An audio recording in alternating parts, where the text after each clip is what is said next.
Hey, howdy, hey folks, it is Mrs. Johnson with the Agro Wisdom channel. Today we're talking about how to read things, and how I read things when I'm actually trying to, take notes on it and do school stuff, because this is a skill that some of you may or may not have, and I think that it might be useful. So we'll break this down into 3 parts: the reading process, and then 2 of the, annotation codes that I take, just so then you can use these tools and copy them if you need to for, I don't know, maybe some of my classes, or anyone else's classes, or any other education that you might be experiencing or reading. So first and foremost, the reading process. Typically what I do is I skim the whole passage really quickly.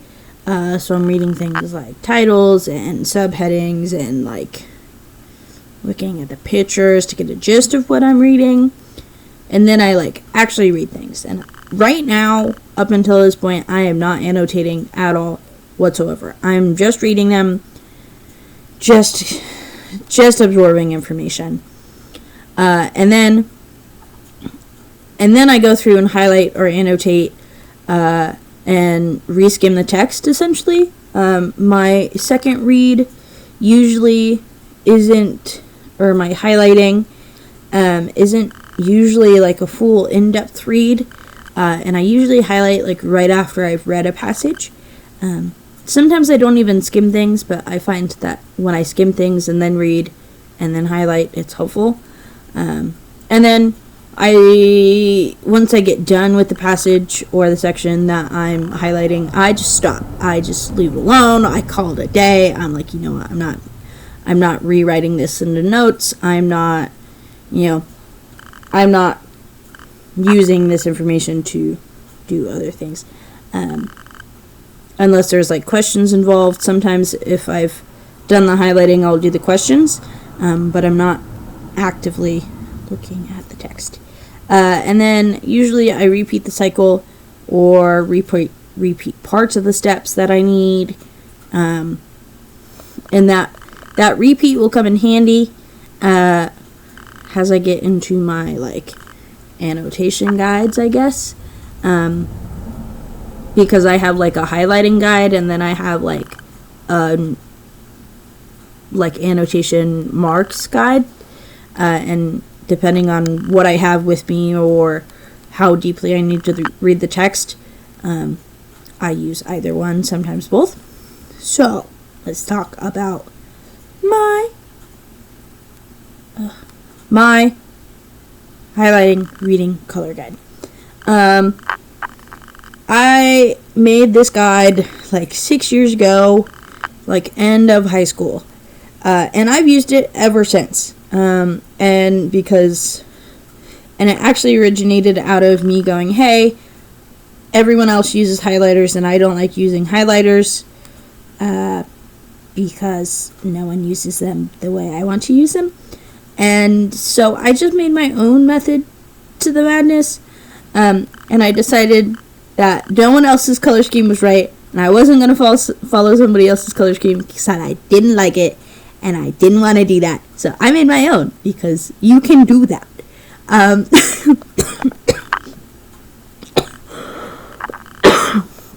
Excuse me. So, I bought a pack of 6 highlighters. And I brought them home. And I taped this guide into my little pin pouch thing. And I used it every time I went to read things. And it took me I want to say 9 months to get the hang of it, of actually highlighting stuff and annotating stuff. Yeah. Anyway, it took me a while to learn how to actually read and highlight things, which is why I know the steps that I take. So green for me is main points or important stuff. Pink stuff is secondary points or side notes. Sometimes the pink and the orange swap. But I always use blue for vocab words and yellow for vocab definitions. Orange is typically questions or look into later. Sometimes it's side notes, secondary, kind of depending on like how I'm feeling. And usually, if I have red or a red pin or a not normal pin, I'll highlight things, just have an additional thing. But I don't really use red that often when I highlight stuff. Usually it's just those like first 5 colors, so green, pink, blue, red, or green, pink, blue, yellow, orange. Why I chose those colors, I don't know. But I decided I liked it, so that's what I used. And then my second annotation method is actually my like when I just have like a regular pen or pencil and I don't have my highlighters. And so exclamation points are super important stuff. Stars are like a different kind of important stuff, usually like extra stuff or interesting stuff. Circles or vocab. Squares are definitions. Question marks, obviously, or like question marks. And then I also underline, as I said before, like important stuff. In the very much the same way that I would do my green highlighter. And then the stars are like my pink highlighter. And so oftentimes I'll use kind of a blend of the two, especially if I'm reading something and then I find something that's like super, super important or answers a question, I'll put like an exclamation point next to it. And that's how I annotate things. I am going to read some stuff with you, some like super deep, heavy science stuff in the next video too, I hope. And I will, in fact, highlight things for you. Annotate this stuff with you, so you can kind of see what I'm talking about. But my biggest... So what did we learn today? We learned a method on how to read things, and a couple of different ways that you can use annotation guides to do things, and just like looked at some annotation guides.